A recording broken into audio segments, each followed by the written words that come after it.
ಓಂ ಶಾಂತಿ ವೀಕ್ಷಕರೇ, ಅಭಿಮಾನಿಗಳೇ, ಭಕ್ತರೇ, ಗುರುಮಕ್ಕಳೇ, ನಿಮ್ಮೆಲ್ಲರುಗಳಿದಾಗಲಿ.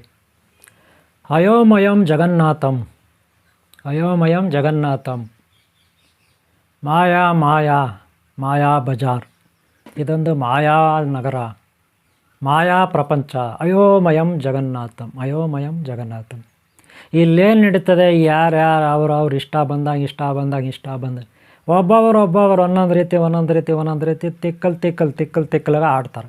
ಹುಚ್ಚಾಗಿ ಆಡ್ತಾರೆ, ಮೆಂಟ್ಲಾಗ ಆಡ್ತಾರೆ. ಇದಕ್ಕೆಲ್ಲ ಕಾರಣ ಏನು? ಅಯೋಮಯಂ ಜಗನ್ನಾಥಂ. ಇವ್ರ ಜೊತೆ ಒಳ್ಳೆಯವರು ಕೂಡ ಕೆಟ್ಟವ್ರ ಥರ ಆಗುತ್ತಾರೆ, ಒಳ್ಳೆಯವರು ಕೂಡ ಬೋಲ್ಟ್ ನೆಟ್ ಲೂಸ್ ಆಗುತ್ತದೆ ಒಳ್ಳೆಯವ್ರಿಗೂ. ಯಾಕೆ? ಇವ್ರ ಜೊತೆ ಸೇರಿ ಗುಂಪಲಾಗೋಯಿಂದ ಸೇರಿ ಏನೋ ಒಂದು ಒಳ್ಳೆ ಕೆಲಸ ಮಾಡೋಕ್ಕೆ ಹೋದರೆ ಅದನ್ನು ಕೆಡ್ಸಾಕ್ತಾರೆ. ಯಾರೋ ಒಬ್ಬ ಧೈರ್ಯ ಮಾಡಿ, ಯಾರೋ ಗುರುಗಳು ಹೇಳಿದ್ದಾರೆ, ಒಂದು ಒಳ್ಳೆ ಕೆಲಸ ಮಾಡೋಣ, ಏನೋ ಒಂದು ಸೈಟ್ ತೊಗೊಳ್ಳೋಣ, ಒಂದು ಮನೆ ಕಟ್ಟೋಣ, ಒಂದು ಫ್ಯಾಕ್ಟ್ರಿ ಕಟ್ಟೋಣ, ಒಂದು 2 ವೀಲರ್ ತೊಗೊಳ್ಳೋಣ, ಒಂದು ಆಟೋ ತೊಗೊಳ್ಳೋಣ, ಒಂದು ಇನ್ನೇನೋ ಕಾರ್ ತೊಗೊಳ್ಳೋಣ, ಏನೋ ಬಸ್ ತೊಗೊಳ್ಳೋಣ, ಏನೋ ಹೋಟೆಲ್ ಮಾಡೋಣ, ಏನೋ ಫ್ಯಾಕ್ಟ್ರಿ ಮಾಡೋಣ, ಏನೋ ಕಂಪ್ನಿ ಮಾಡೋಣ, ಯಾವುದೋ ಕೆಲಸಕ್ಕೆ ಸೇರೋಣ, ಯಾವುದೋ ಮದುವೆ ಮಾಡ್ಕೊಳ್ಳೋಣ.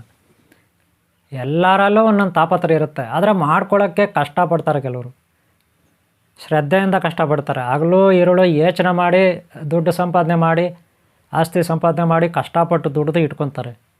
ಆಮೇಲೆ ಏನೋ ಒಂದು ಉದ್ಧಾರ ಆಗೋಣ ಅಂತ ಹೋಗ್ತಾರೆ. ಆದರೆ ಇಲ್ಲ, ಅಯೋಮಯಂ ಜಗನ್ನಾಥಂ, ಕಾಲು ಎಳೆಯೋರೇ ಜಾಸ್ತಿ ಇರ್ತಾರೆ. ನಮ್ಮ ದಾರಿ ತಪ್ಪಿಸ್ಬಿಡ್ತಾರೆ. ಆಯ್ತಪ್ಪ, ತಪ್ಪಿಸ್ಲಿ ಅವರು, ಬೇಡ ಅನ್ನಲ್ಲ. ಯಾರಿಗೆ ತಪ್ಪಿಸ್ಬೇಕು? ಕೆಟ್ಟವ್ರಿಗೆ ತಪ್ಪಿಸ್ಬೇಕು, ಒಳ್ಳೆಯವ್ರಿಗಲ್ಲ, ಅಮಾಯಕರಿಗಲ್ಲ. ಒಳ್ಳೆಯವರ ಅಮಾಯಕತ್ವದ ಮೇಲೆ ಅವರ ಆಟ ಆಡಬಾರ್ದು. ಅವರು ಒಳ್ಳೆಯವರು ಇರ್ತಾರಲ್ಲ, ಅವರು ಅಮಾಯಕರಾಗಿರ್ತಾರೆ. ಕೆಲವರು ಅವರ ಅಮಾಯಕತ್ವದ ಮೇಲೆ ಈ ದುಷ್ಟರು ಆಟ ಆಡ್ತಾರೆ. ಅದು ಆಡಬಾರ್ದು, ಅಪರಾಧ. ಅದು ಮಹಾ ವಂಚಕತನ, ಮಹಾ ಅಪರಾಧ. ಅದರಿಂದ ಎಷ್ಟೋ ಕುಟುಂಬಗಳು ನಷ್ಟ ಆಗುತ್ತೆ. ಫಾರ್ ಎಕ್ಸಾಂಪಲ್, ಒಳ್ಳೆಯವ್ರ ಹತ್ರ ಇರೋದನ್ನು ಇವ್ರು ಕೆಟ್ಟವ್ರು ದೋಚ್ಬಿಟ್ರೆ, ವಂಚನೆ ಮಾಡಿ, ಆವಾಗ ಅವ್ರ ಮಕ್ಕಳ ಗತಿ ಏನು, ಹೆಂಡತಿ ಮಕ್ಕಳ ಗತಿ ಏನು, ಅವ್ರು ನಂಬ್ಕೊಂಡವ್ರ ಗತಿ ಏನು? ನೇಣು ಹಾಕೋಬೇಕಷ್ಟೆ, ಆತ್ಮಹತ್ಯೆ ಮಾಡ್ಕೋಬೇಕಷ್ಟೆ ಅಲ್ವಾ?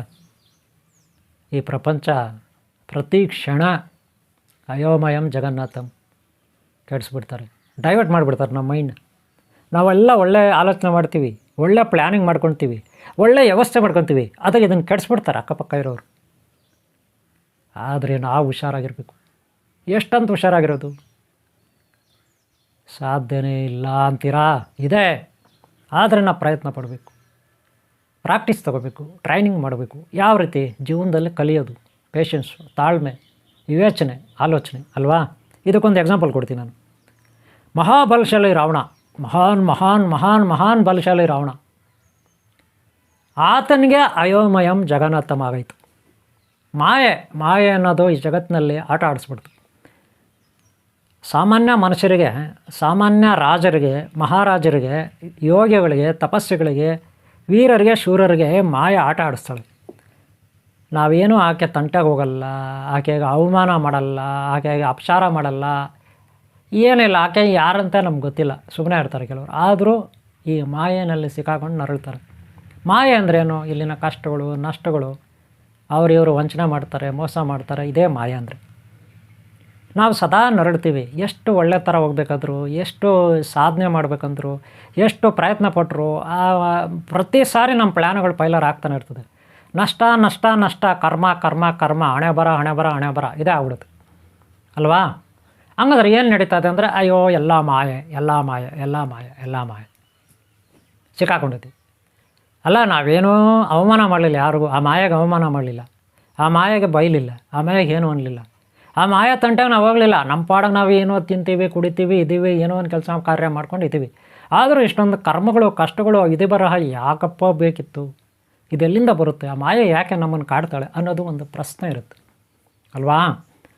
ಹಾಗಾದರೆ ಸಾಮಾನ್ಯರಾದ ನಾವು ಏನೂ ಅನ್ನಲ್ಲ, ಮಾಯೆಗೆ ಏನೂ ಬೈಯಲ್ಲ, ಮಾಯ ತಂಟೆಗೆ ಹೋಗಲ್ಲ, ಆದರೂ ನಮಗೆ ಕಷ್ಟ ಬರುತ್ತೆ. ಮಾಯಲ್ಲಿ ಸಿಕ್ಕಾಕೊಂಡು ಅಳ್ತಾ ಇದ್ವಿ. ಜೇಡರ ಬಲೆಯಲ್ಲಿ ಸಿಕ್ಕಾಕೊಂಡ್ತದಲ್ಲ ಜೇಡರ ಹುಳ, ಅದೇ ತನ್ನ ಬನೆ ಎಳೆದು ತನ್ನಲ್ಲೇ ಸಿಕ್ಕಾಕೊಂಡ್ಬಿಡುತ್ತೆ. ಹಂಗಿದ್ಮೇಲೆ ಬೇರೆ ಹುಳ, ಕೀಟಗಳೆಲ್ಲ ಆ ಬೆಲೆಯಲ್ಲಿ ಹೆಂಗೆಲ್ಲ ಸಿಕ್ಕಾಕೊಂಡು ಹೋಗ್ತವೆ ಅಲ್ವಾ? ಹಾಗೆ ನಾವಿಲ್ಲಿ ಸಿಕ್ಕಾಕೊಂಡು ನರಳ್ತಾ ಇದ್ವಿ. ರಾವಣ ಶಿವಭಕ್ತ, ಮಹಾನ್ ಶಿವಭಕ್ತ ರಾವಣ, ಮಹಾವೀರ, ಮಹಾಶೂರ. ನಮಗೆಲ್ಲ ಒಂದೊಂದು ತಲೆನಲ್ಲಿ ನಾವು ಯೋಚನೆ ಮಾಡ್ತೀವಿ, ಒಂದು ತಲೆಯಲ್ಲಿ ನಾವು ಒಂದು ಮೆದುಳಲ್ಲಿ ಯೋಚನೆ ಮಾಡ್ತೀವಿ. ಒಂದೇ ಒಂದು ತಲೆಯಲ್ಲಿ ಒಂದಷ್ಟು ಮೆದುಳಿದೆ, ಅದರಲ್ಲಿ ಬೇರೆ ಬೇರೆ ಭಾಗಗಳಿದೆ ಬಿಡಿ, ಒಂದು 5 ಭಾಗ ಇದೆ. ಆದರೆ ರಾವಣನಿಗೆ 10 ತಲೆ ಅಂದಮೇಲೆ ಅವನು ಇನ್ನೆಷ್ಟು ಯೋಚನೆ ಮಾಡ್ತಾನೆ, ಎಷ್ಟು ಆಲೋಚನೆ ಮಾಡ್ತಾನೆ, ಎಷ್ಟು ಬುದ್ಧಿವಂತ, ಎಷ್ಟು ಜ್ಞಾನಿ, ಎಷ್ಟು ಶಕ್ತಿಶಾಲಿ, ಅದರಲ್ಲೂ ಬ್ರಾಹ್ಮಣ ಅವನು. ಅಂಥ ವೀರ ಶೂರ, ಇನ್ನೊಂದು ಮತ್ತೊಂದು ಹಬ್ಬ ಅಂಥವನೇ ಒಂದು ಸಾರಿ ಟೋಪಿ ಹಾಕ್ಕೊಳ್ತಾನೆ ಮಾಯತಂಟೆಗೆ ಹೋಗಿ. ನಾವು ಮಾಯತಂಟೆಗೆ ಹೋಗಲ್ಲ, ತಗಲಾಕೊಳ್ತೀವಿ. ಇನ್ನು ಮಾಯತಂಟೆಗೆ ಹೋದರೆ ಅದೇನೋ ಹುತ್ತದಲ್ಲಿ ಹೋಗಿ ಕೈ ಇಟ್ಟು ಕಚ್ಚಿಸ್ಕೊಂಡಾಗುತ್ತೆ, ಇಲ್ಲ ಯಾರ ಕೈಗೋ ದೊಣ್ಣೆನೋ ಕೋಲೋ ಕೊಟ್ಟು, ಇಲ್ಲ ಸೂಜಿನ ಕೊಟ್ಟು ಚುಚ್ಚಿಸ್ಕೊಂಡಂಗೆ ಒಡ್ಸ್ಕೊಂಡಂಗಾಗುತ್ತೆ. ಅದೇ ಕೆಲಸ ರಾವಣ ಮಾಡೋದೇನೋ ಗೊತ್ತಿಲ್ಲ. ನೋಡೋಣ ಒಂದು ಸಾರಿ ರಾವಣ ಏನು ಮಾಡ್ತಾ ಗೊತ್ತಾ? ಒಂದು ಸಣ್ಣ ಕತೆ ನಿಮ್ಗೆ ಹೇಳ್ತೀನಿ ನೋಡ್ರಿ. ಅವರಮ್ಮ ಇರ್ತಾಳೆ, ಅವರಮ್ಮ ಆಲ್ರೆಡಿ ನಾನು ಹಿಂದೆ ಹಾಕಿದ್ದೀನಿ ವಿಡಿಯೋ, ಅದರಲ್ಲಿ ನೀವು ನೋಡಿ ಗೊತ್ತಾಗುತ್ತೆ. ಯಾವುದು ವಾಗ್ದೇವಿದಿದೆ, ಬೀಜಾಕ್ಷರ ಮಂತ್ರ ವಾಗ್ದೇವಿದೆ ಅಂದ್ಬಿಟ್ಟು, ಅದರಲ್ಲಿ ನೋಡಿ, ಹಿಂದಿನ ವಿಡಿಯೋ ನೋಡಿ, ರಾವಣನ ಬಗ್ಗೆ ಹಾಕಿದ್ದೀನಿ. ಆದರೆ ಇಲ್ಲಿ ಸ್ವಲ್ಪ ಹೇಳ್ತೀನಿ ನಾನು ನಿಮಗೆ. ಯಾರು ನೋಡಿಲ್ಲ, ನೀವು ನೋಡಿಲ್ಲ ಅಂದರೆ ಇಲ್ಲಿ ನೋಡಿ ಸ್ವಲ್ಪ ಹೇಳ್ತೀನಿ. ನೋಡಿರೋರು ಪರವಾಗಿಲ್ಲ ನೋಡಿ, ಓಕೆನಾ? ರಾವಣ ತಪಸ್ ಮಾಡಲಿಕ್ಕೆ ಹೋಗ್ತಾನೆ ಶಿವನನ್ನು ಕುರಿತು. ಅವ ಯಾಕಪ್ಪ ಹೋಗ್ತಾನಂದರೆ, ಅವರಮ್ಮ ಚಿಕ್ಕ ಹುಡುಗಿಯಿಂದ ಶಿವನ ಅಂದರೆ ಇಷ್ಟ ಅವರಮ್ಮನಿಗೆ ಶಿವಭಕ್ತಳು. ಮರಳಲ್ಲಿ ಪೂಜೆ ಮಾಡಿ ಆ ಅಮ್ಮನಿಗೆ ಡೈಲಿ ಶಿವನನ್ನು ಆರಿಸೋ ಅಭ್ಯಾಸ. ಸಮುದ್ರದ ತೀರದಲ್ಲಿ ಎಷ್ಟೇ ಮರಳಲ್ಲಿ ಶಿವಲಿಂಗ ಮಾಡಿದ್ರು ಕೆಲವು ಸಾರಿ ಅಲೆಗಳು ಬಂದಾಗ ಅದು ಒಡೆದುಕೊಂಡು ಹೋಗುತ್ತೆ. ಇದನ್ನು ನೋಡಿ ರಾವಣನಿಗೆ ಬೇಜಾರಾಗುತ್ತೆ. ಅದಕ್ಕೇನು ಮಾಡ್ತಾನೆ, ಏನಾದರೂ ಮಾಡಿ ನಮ್ಮ ತಾಯಿಗೊಂದು ಒಳ್ಳೆ ಶಿವಲಿಂಗ ರೆಡಿ ಮಾಡಿಕೊಡ್ಬೇಕು, ಅಥವಾ ಪರಮಶಿವನ ಆತ್ಮಲಿಂಗವನ್ನೇ ತರಬೇಕು ಅಂತ ಯೋಚನೆ ಮಾಡ್ತಾನೆ. ಚಿಕ್ಕ ಹುಡುಗ ಅಂತಾನೆ ಯೋಚನೆ ಮಾಡ್ತಾನೆ ರಾವಣ. ದೊಡ್ಡವನಾದ್ಮೇಲೆ ತಪಸ್ಸು ಮಾಡ್ತಾನೆ, ಶಿವನೂ ಪ್ರತ್ಯಕ್ಷ ಆಗ್ತಾನೆ. ಆದರೆ ಈಗ ಶಿವನ ಹತ್ರ ಅವನೇನು ಕೇಳಬೇಕು, ಆತ್ಮಲಿಂಗ ಬೇಕು ಅಂತ ಕೇಳಬೇಕು. ಕೇಳಿದ್ರೆ ಶಿವ ಕೊಟ್ಟೇ ಬಿಡ್ತಾನೆ. ಆದರೆ ದೇವತೆಗಳ ಪರಿಸ್ಥಿತಿ ಏನು? ಆತ್ಮಶಕ್ತಿ ಅದು, ಶಿವನ ಶಕ್ತಿ ಅದು. ಶಿವನ ಶಕ್ತಿಯನ್ನೇ ರಾವಣನಿಗೆ ಕೊಟ್ಬಿಟ್ರೆ ಇಡೀ ಜಗತ್ತನ್ನು ನೋಡೋರು ಯಾರು? ನಾವೆಲ್ಲ ಶಿವನನ್ನು ಆರಾಧಿಸ್ಬೇಕಲ್ವ, ನಾವೆಲ್ಲ ಪೂಜೆ ಮಾಡಬೇಕಲ್ಲ. ಆವಾಗ ನಮಗೆ ಶಿವ ಎಲ್ಲಿರ್ತಾನೆ ಆಶೀರ್ವಾದ ಮಾಡೋಕ್ಕೆ? ಇರೋದಿಲ್ಲ ಅನ್ನೋದು ಎಲ್ಲರ ಭಯ. ಆತನ ಶಕ್ತಿ ಕಡಿಮೆ ಇರುತ್ತೆ ಅನ್ನೋದು ಎಲ್ಲರ ಭಯ. ಎಲ್ಲ ಶಕ್ತಿ ರಾವಣನ ಮನೇಲಿ ಸೇರ್ಕೊಬಿಡುತ್ತೆ ಅಂತ. ಆವಾಗ ಅವನಿಗೆ ತುಂಬ ಅಹಂಕಾರ. ಇವಾಗಲೇ ಅವನು ರಾಕ್ಷಸರ ರಾಜ, ದೈತ್ಯ ರಾಜ, ಇನ್ನು ಶಿವನನ್ನೇ ತಗೊಂಡೋಗ್ಬಿಟ್ರೆ ಪರಿಸ್ಥಿತಿ ಏನು ಅಂತ ಭಯ ಬೀಳ್ತಾರೆ.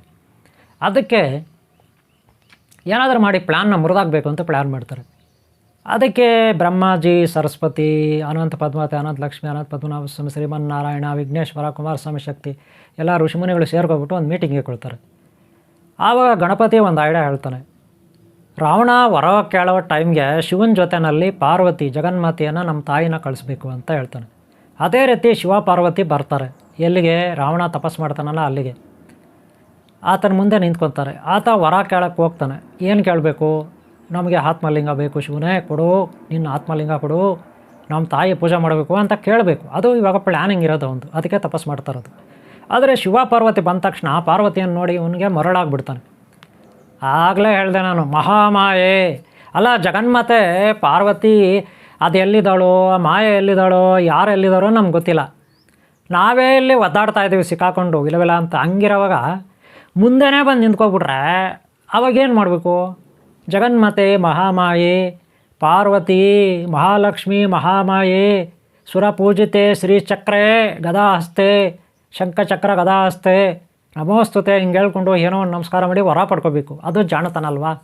ಇವನು ಹಂಗ ಮಾಡಲ್ಲ. ಪಾರ್ವತಿನ ನೋಡ್ತಾನೆ, ತುಂಬ ಬ್ಯೂಟಿಫುಲ್ ಸುಂದರವಾಗಿರ್ತಾಳೆ. ಆಕೆಯನ್ನೇ ನಾನು ಪಡ್ಕೊಬಿಟ್ರೆ ಹಿಂಗೆ ಮದುವೆ ಮಾಡ್ಕೊಬಿಡೋಣ ಅಂತ ಪ್ಲ್ಯಾನ್ ಮಾಡ್ಕೊಬಿಡ್ತಾನೆ. ಶಿವನ ಹತ್ರ ಕೇಳಬಿಡ್ತಾನೆ, ಏನು ಕೇಳಿದ್ರೆ ಕೊಡ್ತೀಯ ಶಿವ, ಏನು ಕೇಳಿದ್ರೆ ಕೊಡ್ತೀಯ ಶಿವ ಅಂದ್ಬಿಟ್ಟು. ಶಿವ ಹೇಳ್ತಾನೆ, ಕೇಳಪ್ಪ ಕೊಡ್ತೀನಿ ಅಂತ. ಸರಿ ಈಕೆನ ಕೊಟ್ಬಿಡು ನನಗೆ, ಈಕೆ ಹೆಸರು ನಾನು ಪಾರ್ವತಿನ, ಈಕೆನ ಕೊಡ್ಬಿಡು ನನಗೆ. ಶಿವ ಏನು ಹೇಳ್ತಾನೆ ಬೇಡ ಕಣಯ್ಯ, ಮುಂದೆ ನೀನು ತೊಂದರೆ ಆಗ್ಬೋದು, ಬೇರೆ ಇನ್ನೇನು ಕೇಳ್ಕೊಳ್ಳಯ್ಯ ಅಂತಾನೆ. ಇಲ್ಲ ನನಗೆ ಈಕೆನ ಕೊಡು ಅಂತಾನೆ.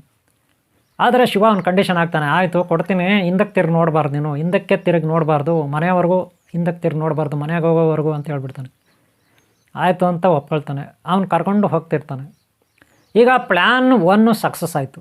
ಅವನ ನಾಲ್ಗೆನಲ್ಲಿ, ರಾವಣನ ನಾಲ್ಗೆನಲ್ಲಿ ಜಗನ್ಮಾತೆ ಸರಸ್ವತಿ ಕೂತ್ಕೊಂಡು ಅವನು ವರ ಕೇಳೋದನ್ನು ಬಿಟ್ಟು ಅವನ ಬುದ್ಧಿಗೆ ಬೇರೆ ಬುದ್ಧಿ ಕೊಟ್ಟು, ನಾಲ್ಗೆಗೆ ಬೇರೆ ಮಾತು ಕೊಟ್ಟು ವಾಗ್ದೇವಿ ಪಾರ್ವತಿನ ಕೇಳ್ಕೊಳ್ತಾರೆ. ಸರಸ್ವತಿ ಮಾಡಿಬಿಟ್ಲು. ಇದೆಲ್ಲ ವಿಘ್ನೇಶ್ವರನ ಪ್ಲ್ಯಾನ್. ಈಗ ಕರ್ಕೊಂಡು ಹೋಗ್ತಿದ್ದಾನೆ ಪಾರ್ವತಿನ. ಇನ್ನೂ ಒಂದು ಪಿಟ್ಟಿಂಗ್, ಅವನು ಹಿಂದಕ್ಕೆ ತಿರುಗಿ ನೋಡಬಾರ್ದು. ರಾವಣ ಏನನ್ಕೊಬಿಟ್ಟ, ಓ ನಾನು ವೀರಾದಿ ವೀರ ಶೂರಾದಿ ಶೂರ, ನೋಡು ಎಂಥ ಸುಂದರಿನ ಕರ್ಕೊಂಡು ಬರ್ತಾಯಿದ್ದೀನಿ, ಎಂಥ ಬ್ಯೂಟಿಫುಲ್ ಹೆಂಡ್ತಿ ಆಗ್ತಾಳೆ ನನಗೆ ಇವಾಗ, ಈ ರೀತಿ ಜಂಬ ಅವನಿಗೆ ಅಹಂ ಬರ್ತಾ ಇರ್ತಾನೆ. ಜನ ನೋಡಿ ನನಗೆ ಹೂವಿನಾರ ಹಾಕ್ತಾರೆ, ಜನ ನೋಡಿ ಡೋಲ್ ಬರ್ಸ್ತಾರೆ, ಜನ ನೋಡಿ ಸೆಲ್ಯೂಟ್ ಹೊಡಿತಾರೆ, ಮಂಡಿ ಊರ್ತಾರೆ, ನನ್ನನ್ನು ಗೌರವಿಸ್ತಾರೆ ಅಂತ ಅವ್ನಿಗೊಂದು ದುರಾಂಕಾರ ಇರ್ತದೆ. ಆ ಥರ ಮನಸ್ಥಿತಿ ಇಟ್ಕೊಬಿಟ್ಟಿರ್ತಾನೆ. ಆದರೆ ಅವ್ನು ಬರೋವಾಗ ಜನ ಎಲ್ಲ ಅವ್ನು ನೋಡಿ ಓಡೋಗ್ತಾರೆ, ಆ ಕಡೆ ಈ ಕಡೆ ಎಲ್ಲ ಓಡೋಗ್ತಾರೆ ಭಯ ಬಿದ್ದು. ಯಾಕೆ ಅಂತ ಅವ್ನಿಗೆ ಗೊತ್ತಾಗಲ್ಲ. ಅವನಿಗೆ ತಲೆ ಕೆಡಿಸ್ಕೊತಾನೆ. ಆದರೂ ಹಿಂದಕ್ಕೆ ತಿರು ನೋಡಬಾರ್ದಲ್ಲ, ಮುಂದೆನೇ ಬರ್ತಾನೆ. ಆಮೇಲೆ ನಾರದ ಮಹರ್ಷಿಗಳು ಬರ್ತಾರೆ. ನಾರದ ಮಹರ್ಷಿನೂ ಭಯ ಬಿದ್ದುಕೊಂಡು ಹೋಗ್ತಾನೆ ಹಿಂದಕ್ಕೆ.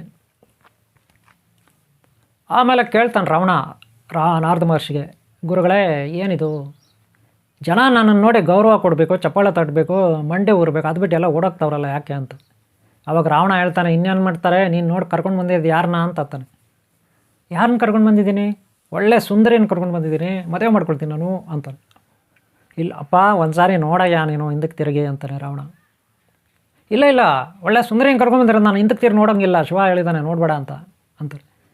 ನೀನು ನೋಡಪ್ಪ ಅಲ್ಲಿ ನೋಡಿಲ್ಲ ಅಂದರೆ ನಿನ್ಗೆ ಗೊತ್ತಾಗಲ್ಲ ಜನ ಯಾಕೆ ಹುಡುಕ್ತಾರೆ ಅಂದ, ನೀನೇ ನೋಡ್ಬೇಕು, ನಾನು ಹೇಳಿದ್ರೆ ಅರ್ಥ ಆಗಲ್ಲ ನಿನಗೆ ಅಂತಾನೆ.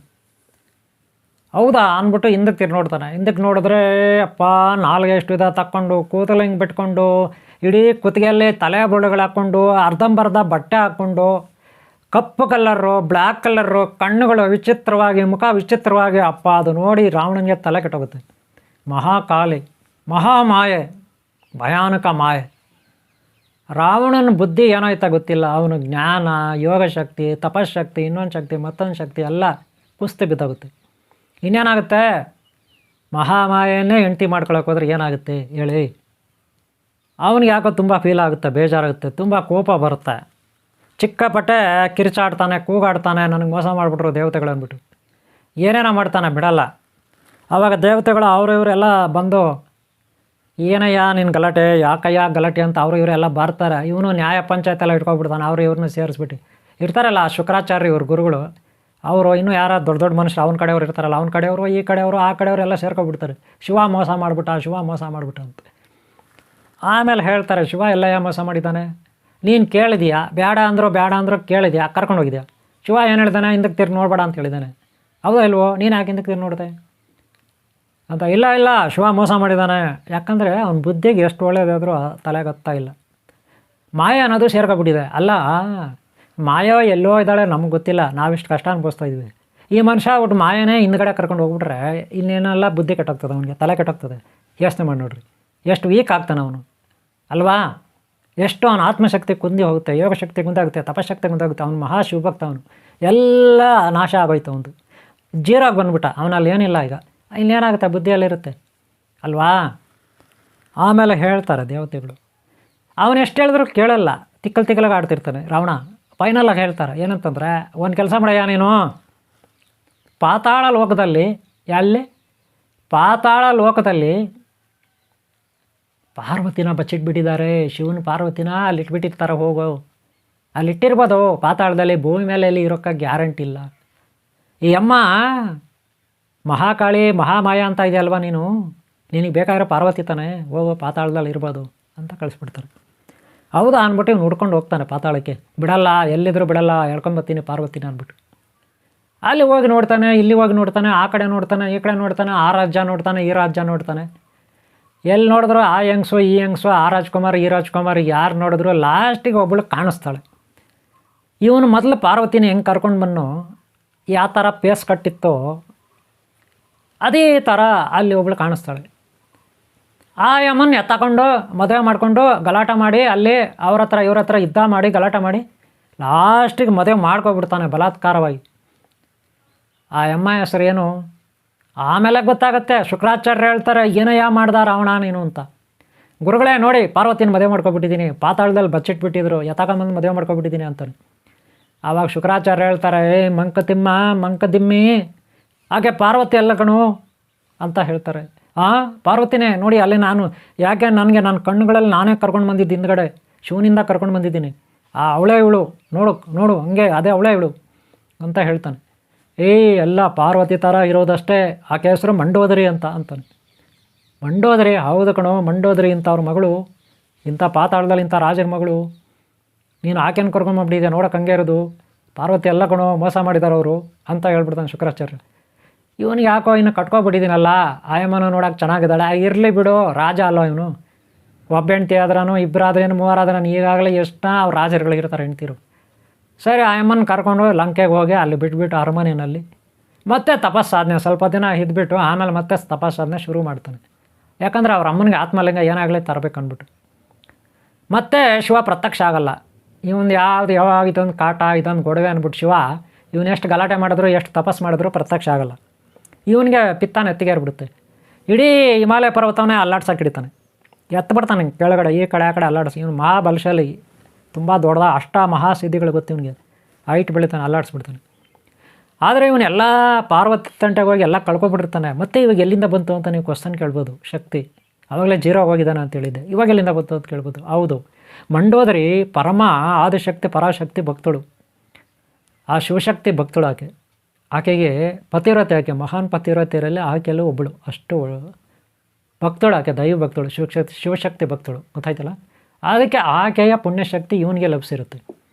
ಆಕೆ ಪತಿವ್ರತೆ ಆಗಿರೋದ್ರಿಂದ ಇವನಿಗೆ ಶಕ್ತಿ ಇರುತ್ತೆ. ಆ ಥರ ಆಗಿ ಮತ್ತು ಹಿಮಾಲಯ ಪರ್ವತ ಅಲ್ಲಾಡಿಸ್ತಾನೆ, ಗೊತ್ತಾಯ್ತಲ್ಲ. ಆಮೇಲೆ ಬಿಡ್ರಿ ಶಿವ ಬರ್ತಾನೆ, ಆತ್ಮಲಿಂಗ ಕೊಡ್ತಾನೆ, ಅದನ್ನು ತಗೊಂಡು ಬರ್ತಾನೆ. ಮತ್ತು ಗಣೇಶ ಅಲ್ಲಿ ಸೂರ್ಯ ನಮಸ್ಕಾರ ಮಾಡಬೇಕಾಗುತ್ತೆ. ಸಂಜೆ ಹೊತ್ತು ರಾವಣ ಸಂಧ್ಯಾ ವಂದನೆ ಮಾಡಬೇಕಾಗುತ್ತೆ. ಆವಾಗ ಗಣೇಶ ಕೈ ಕೊಡ್ತಾನೆ ಆ ಶಿವಲಿಂಗನ. ನಾನು ಬರೋವರೆಗೂ ಹಿಡ್ಕೋ, ನಾನು ಸ್ನಾನ ಮಾಡ್ಕೊಂಡು ಬರ್ತೀನಿ, ಸೂರ್ಯ ನಮಸ್ಕಾರ ಮಾಡ್ತೀನಿ, ಆಮೇಲೆ ಕೊಡಿವಂತೆ ನನಗೆ ಶಿವಲಿಂಗ, ಕೆಳಗಡೆ ಇಡಬೇಡ ಅಂತ. ಶಿವನೂ ಹೇಳಿರ್ತಾನೆ ಕೆಳಗಡೆ ಇಡಬಾರ್ದು ಅಂತ, ಹಿಂದಕ್ಕೆ ತಿರು ನೋಡಬಾರ್ದು, ಕೆಳಗಡೆ ಇಡಬಾರ್ದು ಅಂತ. ಇವನೇನು ಮಾಡ್ತಾನೆ ಗಣೇಶ, ಆ ಮನುಷ್ಯ ಇನ್ನೂ ಸ್ನಾನನೇ ಮಾಡಿಲ್ಲ, ಅವಾಗೆ ಕೆಳಗಡೆ ಇಟ್ಬಿಡ್ತಾನೆ. ಅದೇ ಅಲ್ಲೇ ಪ್ರತಿಷ್ಠಾಪನೆ ಆಗುತ್ತೆ. ನಿಮ್ಗೆ ಗೊತ್ತಲ್ಲ ಮುರುಡೇಶ್ವರ ಕತೆ, ಗೋಕರ್ಣ ಕತೆ. ಈ ಗೋಕರ್ಣ ಮುರುಡೇಶ್ವರ ಎರಡೂ ಪಾರ್ವತಿ ಅಲ್ಲಿ ಮಹಾಕಾಳಿ ರೂಪ ತಾಳಿದ್ದು ಅದನ್ನು ನೋಡಿದ್ದು ನಾರದ ಮಹರ್ಷಿ, ಅದು ಒಂದು ಕ್ಷೇತ್ರ. ಆಮೇಲೆ ರಾವಣ ಪಾತಾಳಕ್ಕೆ ಹೋಗಿ ಮತ್ತೆ ಮಂಡೋದರಿನ ಕರ್ಕೊಂಡು ಬಂದಲ್ಲ, ಇದು ಒಂದು ಕಥೆ ಆಯಿತು. ಇನ್ನೊಂದು ಶಿವಲಿಂಗನ ಇಟ್ಬಿಟ್ನಲ್ಲ, ಅದು ಒಂದು ಕಥೆ ಇತ್ತು. ಅದಕ್ಕೆ ಮುರುಡೇಶ್ವರ ಮತ್ತು ಗೋಕರ್ಣ ಇವೆರಡು ಕ್ಷೇತ್ರಗಳು ರೆಡಿಯಾಗಿತ್ತು. ಈಗ ಅರ್ಥ ಆಯ್ತು ನಿಮಗೆ. ಈ ರೀತಿ ರಾವಣ ಮಹಾಮಾಯಾಗೆ ಒಳಗಾದ, ಏನೋ ಮಾಡೋಕ್ಕೆ ಏನೋ ಮಾಡ್ದ. ಬಕರಾಗಳಲ್ಲಿ ಬಕರ ಆದ. ಬಕರಾಗಳಲ್ಲಿ ಬಕರ ಹೆಂಗಾದ, ಪಾರ್ವತಿನ ಕರ್ಕೊಂಡು ಬಂದುಬಿಡ್ತೀನಿ ಅಂತ ಹೋಗಿ ಮಹಾಕಾಳಿನ ಕರ್ಕೊಂಡು ಬಂದ. ಆಯಿತು, ಒಪ್ಕೊಳ್ತೀನಿ, ಬಕರ ಆದ.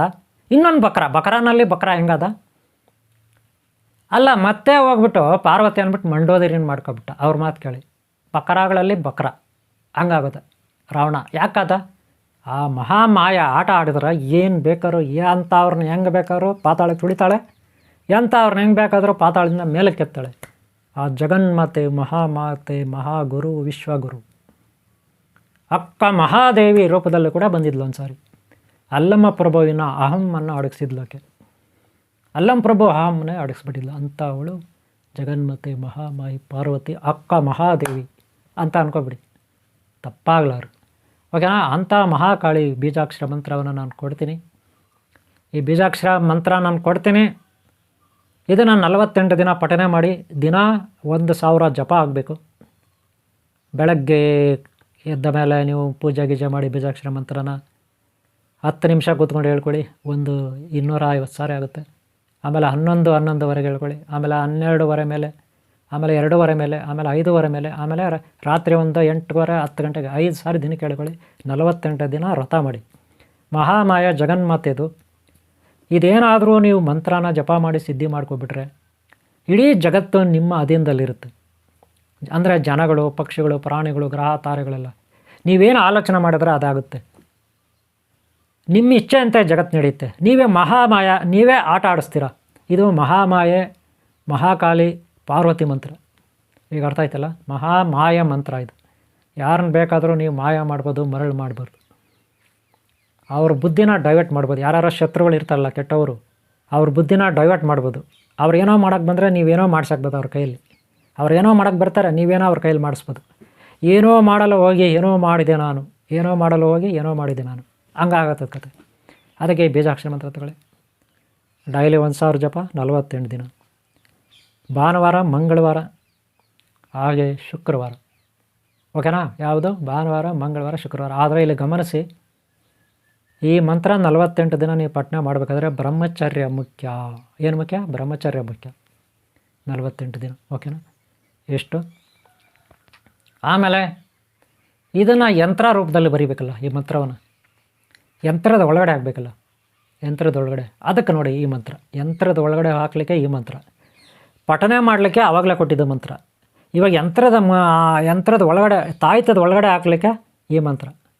ಅಂದರೆ ಗ್ರಂಥಿಗೆ ಅಂಗಡಿಯಲ್ಲಿ ನೀವು ತಂದು ಆ ಶೀಟ್ನ ತಂದು, ಪಂಚಲೋಹದ ಶೀಟ್ನ ತಂದು ತಾಯ್ತ ಬರೆಯೋದು, ಅದರಲ್ಲಿ ಮನೆಗಳು ಮಾಡಿ, ಎಷ್ಟು ಮನೆ ಇದೆ ಅಷ್ಟು ಮನೆ ನೋಡ್ಕೊಳ್ಳಿ, ಎಷ್ಟು ಅಕ್ಷರ ಇದೆ ಅಷ್ಟು ಅಕ್ಷರ ಬರೀರಿ. ಇದು ಬರೆದ್ಬಿಟ್ಟು ತಾಯ್ತದ ಒಳಗಡೆ ಹಾಕಬೇಕು. ಅದರಲ್ಲಿ ಕಸ್ತೂರಿ ಹಾಕಬೇಕು, ಮುಚ್ಚಳ ಬಂದ್ ಮಾಡಬೇಕು. ಇದಕ್ಕೆ ಬ್ಲ್ಯಾಕ್ ಕಲರ್ ರೆಡ್ ಕಲರ್ ದಾರ ಕಟ್ಟಬೇಕು. ಬ್ಲ್ಯಾಕು ರೆಡ್ ಮಿಕ್ಸ್ ಆಗಿರುತ್ತೆ, ಅದು ಕಟ್ಟಿ. ಮಹಾಕಾಳಿ ಮಹಾಮಾಯ ಮಂತ್ರ ಇದು. ನಿಮ್ಮ ಮಾತಿಗೆ ಯಾರೋ ವಿರುದ್ಧವಾಗಿ ನಡ್ಕೊಳ್ಳೋಕ್ಕಾಗಲ್ಲ. ನೀವು ಹೇಳಿದ್ದೇ ವೇದವಾಕ್ಯ ಆಗುತ್ತೆ. ನಿಮ್ಮ ಇಚ್ಛೆ ಅಂತ ಅವ್ರು ನಡೀತಾರೆ, ನಿಮ್ಮ ಅಧೀನದಲ್ಲಿ ಇರ್ತಾರೆ ಬೇರೆಯವರು. ನಿಮ್ಮ ಗುಲಾಮರ ನಿಮ್ಮ ವಶ ಆಗ್ತಾರೆ. ಇದೊಂಥರ ಸರ್ವಕಾರ್ಯ ಸಿದ್ಧಿ, ಸರ್ವ ಸಂಕಲ್ಪ ಸಿದ್ಧಿ ಇದೆಯಲ್ಲ, ತುಂಬ ಪವರ್ಫುಲ್ ಸಿದ್ಧಿ. ಹಂಗಂತ ಅಮಾಯಕರ ಮೇಲೆ, ಒಳ್ಳೆಯವ್ರ ಮೇಲೆ, ಅವರ ಅಮಾಯಕದ ಮೇಲೆ ಆಟ ಆಡೋಕ್ಕೆ ಹೋಗಬೇಡಿ. ನಿಮ್ಮ ಶಕ್ತಿ ಯೂಸ್ ಮಾಡಿಕೊಂಡು ಆಮೇಲೆ ನಿಮಗೆ ತಿರುಗ್ಬಾಣ ಆಗ್ಬೋದು. ನೆನಪಿಟ್ಕೊಳ್ಳಿ, ಯಾವಾಗೋ ಶತ್ರುಗಳ ನಾಶಕ್ಕಾಗಿ ಇದನ್ನು ಬಳಸಬೇಕು, ಕೆಟ್ಟವ್ರ ನಾಶಕ್ಕಾಗಿ, ಒಳ್ಳೆಯವ್ರಿಗಾಗಿ ಅಲ್ಲ. ಒಳ್ಳೆಯವ್ರ ನಾಶ ಮಾಡಬಾರ್ದು. ಓಕೆನಾ? ಇಷ್ಟು ಹೇಳ್ತಾ ನಾನು ಈ ಕಾರ್ಯಕ್ರಮನ ಮುಗಿಸ್ತಾ ಇದ್ದೀನಿ. ನಿಮ್ಗಿಷ್ಟ ಆದರೆ ಈ ಮಹಾಮಾಯೆ ಬಕ್ರಾದಲ್ಲಿ ಬಕ್ರಾದ ರಾವಣ ಈ ಕಾರ್ಯಕ್ರಮ ಇಲ್ಲಿ ಮುಗಿಯುತ್ತೆ. ನಿಮ್ಗಳದಾಗಲಿ. ಈ ವಿಡಿಯೋ ಇಷ್ಟ ಆದರೆ ಒಂದು ಲೈಕ್ ಮಾಡಿ, ಹಾಗೆ ಹಿಂದಿನ ಭಾಗ ನೋಡಿ, ಹಾಗೆ ಮುಂದಿನ ಭಾಗಗಳು ಸದಾ ನಿಮ್ಗಳದಾಗಲಿ. ಓಂ ಶಾಂತಿ, ಓಂ ಶಾಂತಿ, ಓಂ ಶಾಂತಿ.